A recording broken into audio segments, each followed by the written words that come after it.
Pô, por que a gente não pode chamar essa tal de sociedade aí de 5.0, 4.0, mete um 6.0 aí, vamos organizar, vamos botar um. Vamos arrebentar logo.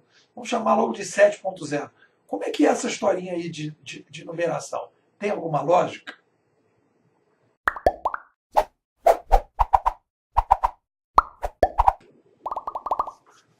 Estou lendo esse livrinho aqui do Eric Ries, Startup Enxuta, lá para o grupo Formadores Digitais. Galera que não tem legado, não tem compromisso com as organizações tradicionais, está a fim de arrebentar a boca do balão das organizações tradicionais. O nosso amigo Ries é um cara muito interessante, né? E eu sempre digo o seguinte: os americanos para empreender são imbatíveis, né? O problema dos americanos é quando eles querem teorizar, aí a coisa se complica. Mas o nosso amigo Ries faz uma coisa muito legal. O que ele faz? Ele pega e diz o seguinte: olha, o modelo que as pessoas estão construindo startup está muito no emocional, né? E aí ele vai chamar aqui de alquímico, na alquimia. E ele vai tentar defender uma coisa bacana, que ele vai tentar criar uma estrutura, para pensar startups de uma forma que ele está chamando científica. Ele vai tentar construir um modelo científico para análise das startups, que é o que ele está chamando lá de startup enxuta. Então ali tem, nesse livro dele, tem coisas filosóficas, teóricas e metodológicas, que é muito interessante. Então, isso tem a ver com esse debate de numeração. 3, 4, 5.0, você pode dar o número que você quiser. Mas tem uma coisa que você vai ter que seguir para fazer o diagnóstico, para depois ter o tratamento. E isso é uma coisa importante. Você tem que conversar com uma pessoa. Antes de sair falando de número, dando número que nem um maluco, tem uma pessoa que você tem que conversar. Tem que telefonar para ela. Você pega, liga e faz assim, ó. Alô? É a professorinha que está falando? Estou precisando falar com ela sobre essa numeração aí na sociedade moderna. Quem que é a professorinha? A vida. Vou falar sobre isso. Quando as pessoas falam de cientificidade, a pessoa pensa assim: ah, a ciência é a academia que produz ciência. Não, querido, querida. Quem produz ciência são os cientistas, que podem ou não estar dentro da academia. Cientista é aquele cara que liga para a professorinha. Alô, professorinha, me dá uma dica aí. O cara não perde o foco da professorinha. Então, o que vai fazer a diferença do diagnóstico? Você olhar para a professorinha. Então, como é que a gente olha para a professorinha? Como é que a gente olha para o ser humano para descobrir o que é o ser humano? A gente vai para trás. Então, se eu vou criar numerações, se eu vou criar divisões, eu tenho que criar divisões baseado naquilo que o Sapiens me ensina. Eu poderia chamar essa sociedade agora 4.0? Poderia. Ah, depois, seria legal, isso bacana de marketing aí a gente chamar de 4.0. Poderia chamar? Poderia. Como? Eu poderia dizer que o mundo gestual é o 1.0. E aí poderia dizer que o mundo oral é o mundo 2.0. Poderia dizer que o mundo escrito é o 3.0. E poderia dizer que o digital é o 4.0. Poderia. Poderia dizer isso, né? Poderia fazer esse tipo de divisão.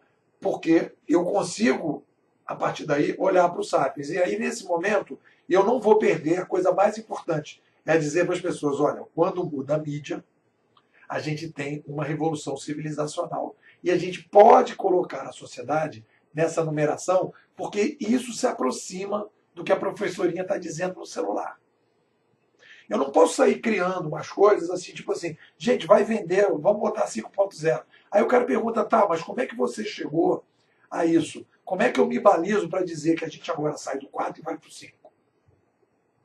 Então, a gente tem que ter a nossa identidade, olha para a realidade, olha para a mentalidade e precisa se estruturar. A identidade precisa de ferramental científico.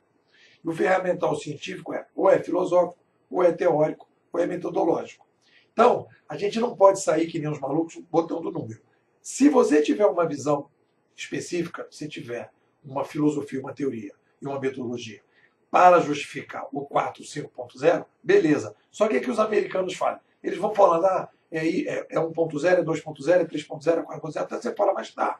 Qual é o momento de passagem para você poder dizer? Para guiar as pessoas. Porque a pessoa também vai fazer uma projeção futura e ela vai dizer, bom, se está no 4, quando é que chega o 5? Se está no 5, quando é que chega o 6? E aí você vai dando um embasamento. Senão fica assim, olha, é alquimia. É o que o nosso amigo Ries chama de alquimia. A gente vai para o mercado intoxicado, o mercado emocional, na alquimia, em que cada um inventa o que quiser, e aí o que vai defender, o que vai definir se a pessoa está fazendo ou não, se aquilo está se espalhando ou não, é o posicionamento da pessoa, a marca, o marketing, e não a ciência. E é isso que está arrebentando as organizações. E é isso que, inclusive, o Ries fala quando fala de startup. Se as startups ficarem no emocional, vai fechar muito mais startup do que se caminhar para uma coisa mais científica. E eu digo a mesma coisa para a transformação digital. Se as pessoas ficarem no emocional, no marketing, na venda, do que dá para vender, tudo bem. O cara que... É aquela coisa, né? O cara que ganhou dinheiro lá na mineração nos Estados Unidos, na corrida ao ouro, não foi o cara que foi procurar ouro, foi o cara que vendeu as pás. Então, o cara que vai ganhar dinheiro na transformação digital não é o cara que está fazendo a transformação digital, é o cara que está inventando o número. Porque cada vez que ele inventa um número, as pessoas saem para comprar livro, para fazer seminário, para fazer palestra, esse cara vai ganhar dinheiro. E eu não estou preocupado em ganhar dinheiro vendendo pá. Eu estou preocupado em ganhar dinheiro, quer dizer, eu estou preocupado em vender pá, né? Mas uma pá que realmente funcione para a pessoa, que ajude realmente a pessoa a ir para frente e não ficar fazendo fumaça. O que eu acho que seria científico nesse processo, e aí eu poderia ter duas opções, eu posso chamar esse mundo de 4.0 e 3.0, a partir da Escola Canadense de Comunicação, que eu tenho essa bagagem. Então eu tenho um foco e eu não perco esse foco. Depois, você quer ajudar a gente a fazer transformação digital? Posso. Eu tenho aqui a minha linha de pensamento, eu tenho um diagnóstico que tem 70 anos aí de mercado. Começa com McLuhan, uma galera forte, pesada, Innes, McLuhan, Havelock, uma galera de peso, Pierre Levy. Então tem aí uma bagagem de 70 anos de estudo de mudanças de mídia no passado, que eu atualizei aqui com o meu livrinho Administração 3.0, que é o primeiro livro no Brasil que fala, né, que traz a Escola Canadense de Comunicação para pensar o mundo digital. Ponto. Né, para a área de negócios. Ponto. Então eu tenho essa pegada. Dentro dessa pegada, eu posso fazer determinadas variações, desde que eu sempre diga para as pessoas, muda a mídia, temos revoluções civilizacionais. Então eu não posso chegar agora, muda a mídia, temos revoluções civilizacionais, e daqui a pouco começar a falar em sociedade 5.0. O cara vai dizer, peraí, mas você não falou que muda a mídia, muda a sociedade, agora como é que está falando de 5.0? O que dá para fazer é começar a quebrar. E eu acho que tem que começar a quebrar de alguma forma. Por exemplo, vamos pegar o Uber. E aí você tem essa revolução civilizacional. Qual é a coisa mais importante que está acontecendo na revolução civilizacional 3.0 ou 4.0? O que é a coisa mais importante? É a chegada de um novo modelo administrativo. A mídia, obviamente, é uma coisa fundamental, mas ela é uma ferramenta, né, que vai dar um novo modelo administrativo, que é o maior impacto para as pessoas e para as organizações. Você sai da cooperativa de táxi, vai para o Uber. Você sai do hotel, vai para o Airbnb. Você sai de uma TV Globo, vai para o YouTube. Curadoria, inteligência artificial, estrelinha, linguagem dos cliques. É um outro modelo administrativo. Tá certo? Então eu digo assim, olha, então a gente poderia dizer que a gente está no mundo 3.1 ou no 4.1, porque o Uber é a primeira etapa da curadoria. Quando eu lanço um Uber blockchain, eu já não tenho mais o curador 1.0, que seria o curador da primeira geração, em que ele já traz a coisa do passado, então ele é o cara que tira um pedacinho de cada motorista, né? Ele que mexe no software, ele que vai desorganizar. Aí eu tenho um movimento, como eu já tenho agora, do blockchain voltado para a mobilidade. Eu tenho o Uber Chain, né? Ou eu tenho o BitUber, que a gente vai se criar. Aí, nesse momento, eu tenho que dizer, olha, nesse momento, eu tenho um novo modelo administrativo, é curadoria, mas é a curadoria 2.0.